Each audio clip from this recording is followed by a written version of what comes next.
Assalamualaikum warahmatullahi wabarakatuh. Saya Kristi Nur Aulia dari Politeknik Negeri Malang, jurusan Administrasi Niaga, Prodi D4, Manajemen Pemasaran, dari kelas 3B D4 Jepang. Di sini saya akan menjelaskan tentang pandemi coronavirus atau COVID-19 dengan situasi pasar di saat pandemi seperti ini. WHO telah menentukan atau menetapkan coronavirus atau COVID-19 sebagai pandemi pada tanggal 11 Maret 2020. Penyakit ini telah melewati fase wabah atau epidemi seperti flu babi pada tahun 2009 karena sudah menyerang pada 114 negara. Adapun gejala yang ditunjukkan oleh penderita coronavirus adalah demam yang melebihi 38 derajat Celcius, batuk kering, sesak nafas, sakit tenggorokan, dan juga nyeri sendi pada bagian-bagian tubuh tertentu. Untuk itu, WHO menghimbau sebelum mencuci tangan, pasien atau orang dilarang untuk memegang wajah seperti mata, hidung, dan mulut karena penyebaran virus corona masuk ke dalam tubuh dapat melalui mata, hidung, mulut, dan pori-pori wajah yang lainnya. Adapun penyebaran virus corona sangatlah cepat. Virus corona mampu bertahan di luar suhu tubuh dalam beberapa jam dan juga dapat bertahan di suhu ruangan selama 2 hari dan dapat menempel di benda ataupun yang lainnya selama 9-14 hari. Untuk itu, pencegahan virus corona sangatlah dibutuhkan atau dihimbau, diwajibkan untuk memakai masker, mencuci tangan serajin mungkin, dan juga menggunakan hand sanitizer dalam melakukan kegiatan apapun. Karena hal itu dapat mencegah atau membersihkan virus dari tangan ataupun bagian tubuh yang lainnya.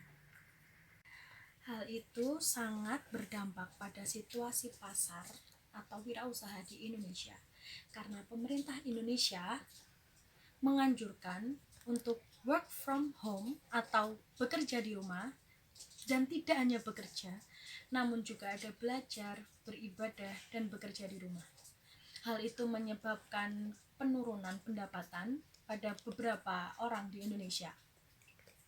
Namun, yang saya jelaskan atau saya tekankan di sini, saya sebagai pelaku bisnis, apa yang saya lakukan? Saya sebagai pelaku bisnis, saya akan melakukan hal yang dimana memasukkan produk saya pada online shop atau platform e-commerce yang lainnya. Hal itu mudah diakses untuk konsumen dan juga tidak memerlukan sentuhan langsung kepada konsumen. Dan juga disertai dengan pembayaran yang mudah, bisa melakukan m-banking, OVO, atau top up dalam platform e-commerce yang lainnya. Dan saya sebagai konsumen, saya merasa diuntungkan. Saya tetap bisa beraktivitas seperti melakukan perbelanjaan melalui platform yang dimana saya tidak perlu melakukan sentuhan atau kontak langsung dengan para penjual, namun saya bisa mendapatkan barang yang saya butuhkan dengan dikirimkan oleh ekspedisi, lalu saya dapat melakukan pembayaran melalui m-banking, OVO, dan juga pembayaran dari platform tersebut. Terima kasih.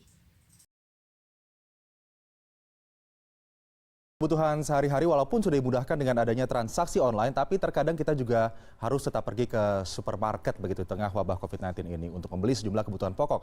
Nah, berikut ini ada beberapa tips agar kita aman berbelanja di masa pandemik seperti saat ini. Berikut liputannya. Saat ini physical distancing sedang diberlakukan karena penyebaran virus corona bisa terjadi di mana saja.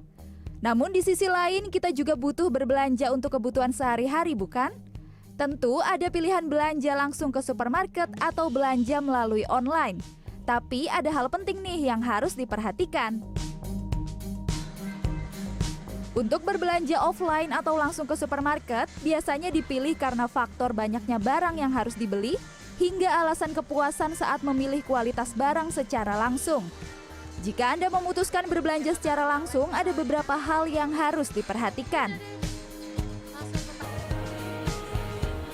Pertama, buat list barang belanjaan apa aja yang pengen dibeli. Jadi ketika sampai nggak usah berlama-lama untuk mikir, muter-muter karena udah ada listnya. Kedua, bersihkan gagang keranjang belanjaan. Gunakan tisu basah antiseptik atau hand sanitizer untuk membersihkan gagang sebelum digunakan. Ketiga, kurangi memegang barang saat berada di supermarket. Untuk mengambil buah dan sayur yang memang harus dimasukkan ke dalam plastik sebelum ditimbang, Anda bisa menggunakan plastiknya sebagai sarung tangan seperti ini, sehingga meminimalisir sentuhan. Ya, selanjutnya jangan lupa juga nih, pemerintah sedang melakukan social distancing. Jadi jaga jarak saat berbelanja, termasuk kayak gini nih, saat mengantri. Saat membayar akan lebih mudah dilakukan tanpa menggunakan uang tunai. Seperti saya yang membayar menggunakan kartu. Setelah selesai, kartu dapat dilap dengan menggunakan hand sanitizer. Lalu, bagaimana dengan pilihan belanja online? Pilihan ini boleh jadi cukup aman, namun tetap ada yang harus diperhatikan. Oke, udah. Nah, jangan lupa juga minta untuk petugas menaruh barang belanjanya di depan pagar. Jika ingin memberikan tips, usahakan kasihnya secara cashless, tapi kalau misalnya nggak bisa, jangan lupa cuci tangan. Selanjutnya, hal ini bisa dilakukan jika Anda belanja melalui online atau offline. Membersihkan tas belanjaan setelah dipakai. Jika Anda membawa atau mendapatkan tas belanjaan kain, jangan lupa semprot disinfektan atau cuci tas kain setelah selesai belanja. Cuci tangan dan langsung bersihkan bahan makanan yang dibeli sebelum disimpan. Berdasarkan penelitian National Institute of Health Princeton dan University of California Los Angeles, pada permukaan tembaga virus masih terdeteksi hingga 4 jam, pada kardus terdeteksi hingga 24 jam, dan pada plastik dan besi tahan karat terdeteksi hingga 2-3 hari. Maka untuk berjaga-jaga, bahan makanan yang tidak mengalami proses pemasakan seperti buah dan sayur bisa dicuci dengan air panas atau sabun antibakteria untuk buah dan sayur. Sandra Insanasari, Denny Irfan, Jakarta.